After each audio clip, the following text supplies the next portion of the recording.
La meditación número 2 de estas 291 o 92, que ya no recuerdo cuál es el número de las que llevo, hablé acerca del arrepentimiento, el verdadero arrepentimiento. Pero hoy quería volver a tocar este tema porque hay algunas personas que me lo han pedido y trataré de enfocarlo, bueno, cosas que dije ahí al principio, pero también algunas otras. Los resultados del arrepentimiento. ¿Qué nos lleva a nosotros a arrepentirnos de verdad? ¿Cuáles son los frutos de ese verdadero arrepentimiento? En ello meditaremos. Bienvenidos.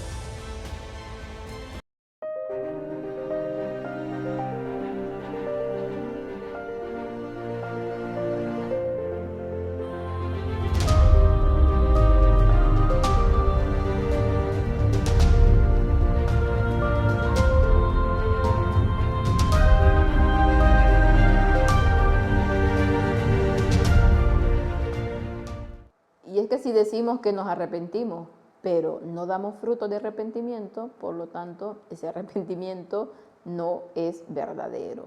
Vamos a iniciar nuestra meditación para pedirle al Espíritu Santo, que es el que produce el arrepentimiento en nosotros, que nos guíe. Bendito Señor, que está en el cielo, glorificado, santificado sea su nombre. Guárdenos, Señor, acompáñenos y ayúdenos en esta hora para que su Espíritu Santo esté en nosotros y nos haga decir las palabras adecuadas, Señor, sobre este tema, que es un tema importante, Señor, que necesitamos recordar constantemente porque sabemos que para poder acceder al reino de los cielos necesitamos arrepentimiento de cada una de las cosas que hacemos. Quédese con su pueblo, con todas aquellas personas que tanto lo están necesitando. En sus manos de amor estamos, Señor. Sabemos que los tiempos son complicados, son difíciles y sabemos que es duro, Señor, seguir este camino, pero gracias porque nos da las facilidades que necesitamos para poder llevarlo a cabo. Todo esto lo rogamos en el bendito nombre de su Hijo amado Cristo Jesús, con perdón de nuestros pecados. Amén. Y precisamente lo que estaba comentando es lo que nos dice Mateo 3:8. Haced pues frutos dignos de arrepentimiento. Si en nosotros no se producen esos frutos de arrepentimiento o esos resultados del arrepentimiento, entonces en vano estamos caminando este cristianismo. Lógicamente debe de haber un dolor por el pecado y ese dolor por ese pecado debe de llevar a irlo abandonando. Lógicamente no lo haremos de un día para otro, pero sí debemos de ir mostrando evidencias de ello. El arrepentimiento es uno de los primeros frutos de la gracia salvadora. El arrepentimiento incluye el dolor por el pecado y el alejamiento del mismo. No renunciaremos al pecado hasta que no veamos su pecaminosidad, hasta que no nos apartemos de él de corazón. No habrá un cambio real en la vida. El arrepentimiento es el único proceso por el cual la pureza infinita refleja la imagen de Cristo en sus súbditos redimidos. Dice aquí que el arrepentimiento es el único proceso por el cual la pureza infinita refleja la imagen de Cristo en sus súbditos redimidos. No hay otro, no hay más. Aparte nos habla de que no renunciaremos al pecado hasta que no veamos su pecaminosidad, hasta que no nos apartemos de corazón. No habrá un cambio real en nuestras vidas. Si nosotros no vemos lo que ocasiona el pecado o no le damos totalmente la importancia que debería, por lo tanto, lógicamente no habrá un cambio real en nuestra vida. Si nuestro arrepentimiento no incluye dolor por el pecado, dolor, no miedo, porque el arrepentimiento también puede venir por miedo a las consecuencias que me traerá el seguir en ese pecado. Entonces ese no sirve. Ese fue el arrepentimiento que tuvo Judas y ya vemos cómo terminó. El arrepentimiento incluye que nosotros realmente nos duela lo que estamos haciendo porque eso llevó a que Cristo muriese en esa cruz. En la meditación pasada hablamos de ese gran sacrificio y para poder llegar a ese arrepentimiento nosotros tenemos que meditar también en ese gran sacrificio porque nos hace ver lo cruel que puede llegar a ser el pecado. Hay quienes, a pesar de todas las graciosas invitaciones de Cristo, continúan revelando la impiedad en sus vidas. A tales Dios les dice, ¿hasta cuándo, sencillos, amaréis la sencillez? Y los escarnecedores se deleitan en su escarnio y los necios odian la ciencia.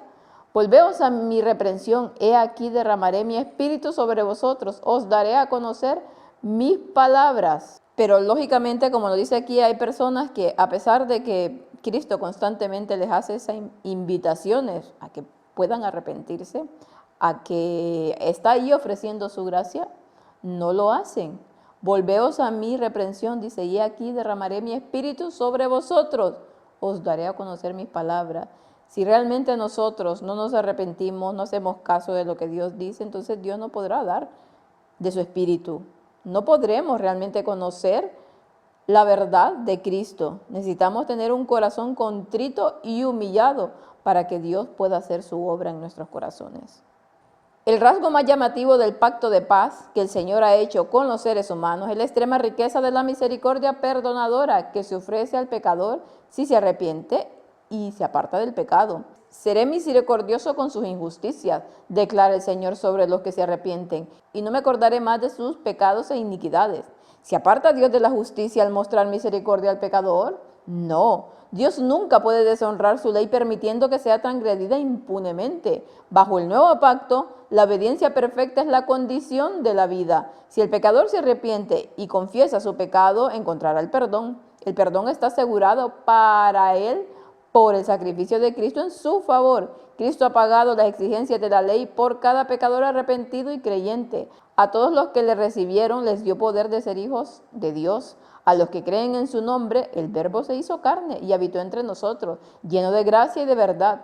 Y de su plenitud hemos recibido todo, gracia por gracia.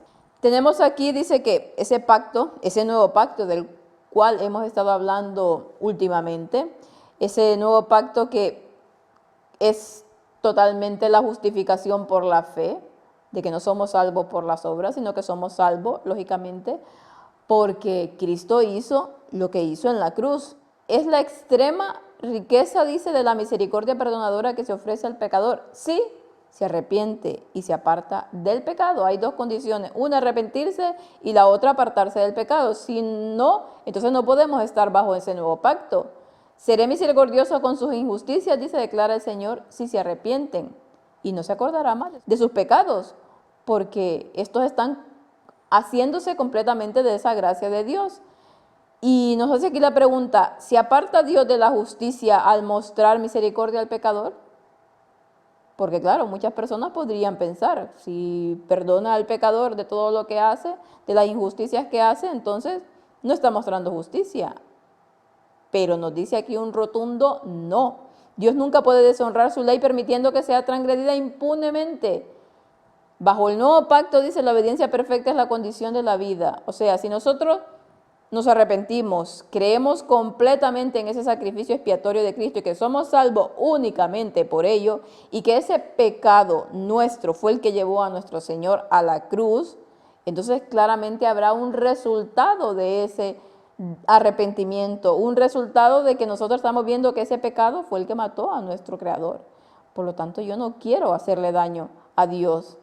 Y entonces, bajo ese nuevo pacto, la obediencia viene a raíz de eso, a raíz del amor que nosotros queremos prodigarle a Cristo. Si en su palabra nos manda que debemos de obedecer su ley, pues lo vamos a hacer.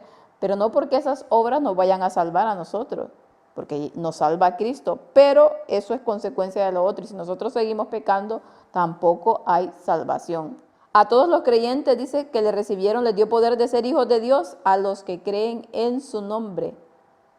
Todos absolutamente tienen la oportunidad de la salvación. Solamente es que la quieran, que abran su corazón, que pongan de su voluntad para que Cristo pueda llenarlo, para que el Espíritu Santo, que es el que produce también en nosotros el arrepentimiento, lo pueda hacer. Pero tenemos que estar abiertos nosotros, tenemos que hacer parte también en esto. Si no hacemos nada, Dios no puede hacer nada por nosotros. He aquí el Cordero de Dios que quita el pecado del mundo. Al contemplarlo podemos ser cambiados a su imagen. Se ha hecho promesa. Pondré mis leyes en sus corazones y en sus mentes las escribiré. Por la desobediencia el hombre perdió la santidad, aceptando en su lugar los principios de la injusticia. Pero al romper el yugo que Satanás le ha impuesto y tomar el yugo de Cristo, aprendiendo de él su mansedumbre y humildad, el hombre es creado de nuevo. Cristo ha prometido escribir en el corazón de todo pecador arrepentido su ley, que es santa, justa y buena. Promete renovar el alma por medio de la verdad. Él difunde su propia vida a través de todo el ser. Así el pecador nace de nuevo y en adelante una vida de servicio amoroso ha de elaborar los grandes y ennoblecedores principios que puede llevar consigo a las cortes celestiales. Se le impone un nuevo molde de carácter que el mundo no reconoce, pero que deben de recibir todos los que obtienen la entrada en los atrios de arriba.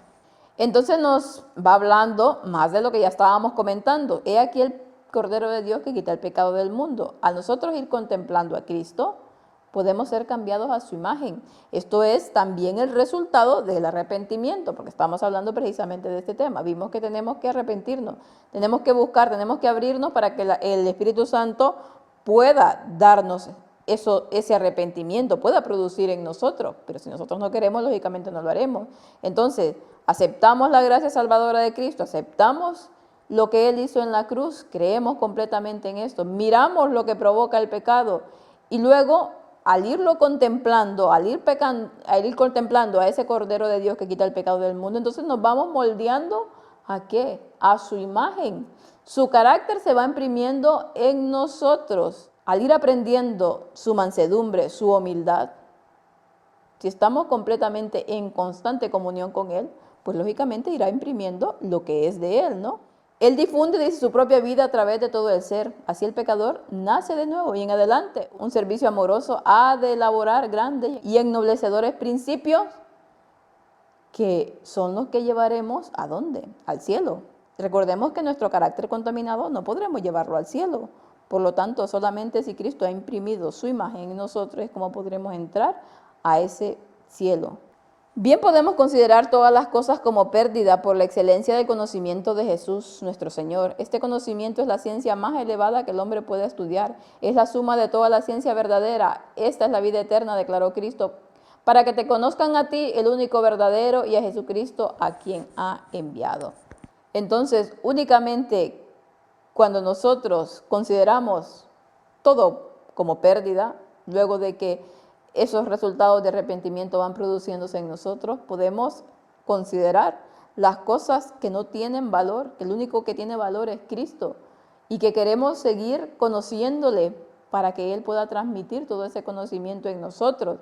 Este conocimiento es la ciencia más elevada que el hombre puede estudiar, es la suma de toda la ciencia verdadera, no hay otro, no hay más. Podemos obtener y saber tantas cosas en este mundo, pero si no tenemos el verdadero conocimiento, el que nos hace idóneo para la vida eterna, de nada ha servido todo. Lo hemos perdido todo si buscamos en vano la ciencia de este mundo, pero si buscamos a Cristo, lo hemos ganado absolutamente todo. ¿Por qué? Porque aquí dice que Cristo declaró, para que te conozcan a ti, al único y verdadero Dios y a Jesucristo, a quien has enviado. Si no conocemos realmente a Dios y si no entendemos el sacrificio de Cristo, realmente estamos completamente perdidos. Que el Señor nos ayude porque no es un asunto fácil. Lamentablemente hoy en este mundo de arrepentimiento, muy poca gente. Cada vez el corazón se va endureciendo más y más y cuesta más que el Espíritu Santo pueda trabajar en esos corazones y dé esos verdaderos frutos del arrepentimiento. Pero nosotros que escuchamos esta palabra, que estamos supuestamente en esta verdad, debemos de entender que si no hay resultados de nuestro arrepentimiento, que si no hay fruto, entonces realmente nuestro arrepentimiento no es verdadero ni sincero. Que el Señor los pueda bendecir y que puedan pasar un feliz resto del día.